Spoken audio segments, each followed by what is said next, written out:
জমির বিরোধে নতুন নিয়ম, লিগ্যাল এইড অফিসে দ্রুত ও বিনামূল্যে সমাধান। দেশে প্রথমবারের মতো মামলা ছাড়াই বেদখল জমি উদ্ধার করার সুযোগ তৈরি হয়েছে। নতুন ভূমি আইন অনুযায়ী আসল মালিক হলে এখন আর বছরের পর বছর আদালতের দ্বারে ঘুরতে হবে না। মাত্র 90 দিনের মধ্যেই প্রশাসনের মাধ্যমে জমি উদ্ধার করে দেওয়া যাবে। আগে কারো জমি অবৈধভাবে দখল হলে আসল মালিককে আদালতে দেওয়ানি মামলা করতে হতো। এসব মামলা চলত বছরের পর বছর, কখনো কখনো 1 যুগ পর্যন্ত।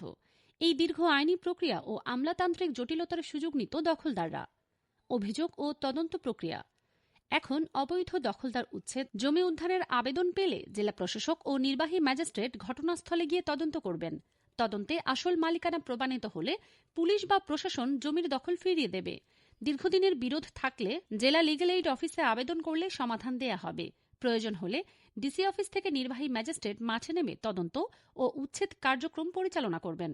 ডকুমেন্ট যাচাইয়ের পরেই জমি ফেরত জেলা প্রশাসকের দপ্তরে আবেদন করার সময় ক্রয়সূত্রে দলিল, নামজারি খতিয়ান ইত্যাদি বৈধ কাগজপত্র জমা দিতে হবে।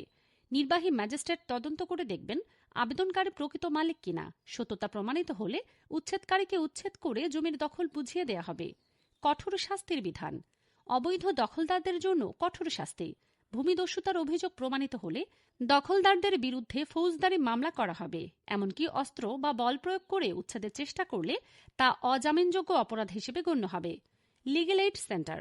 বিকল্প সমাধান পদ্ধতি হিসেবে প্রতিটি জেলায় গঠন করা হয়েছে লিগ্যাল এইড অফিস, যেখানে নামমাত্র খরচে বা টাকা ছাড়াই জমির বিরোধ নিষ্পত্তি করা হবে। দুই পক্ষকে ডেকে শুনে প্রশাসন ও সহকারী আইনজীবীরা সমাধান দেবেন। জমিজমা সংক্রান্ত এমন গুরুত্বপূর্ণ তথ্য পেতে আমাদের ফলো করুন। শেয়ার করে অন্যদেরও জানার সুযোগ করে দিন। প্রয়োজনে প্রোফাইলে দেওয়া নাম্বারে যোগাযোগ করুন।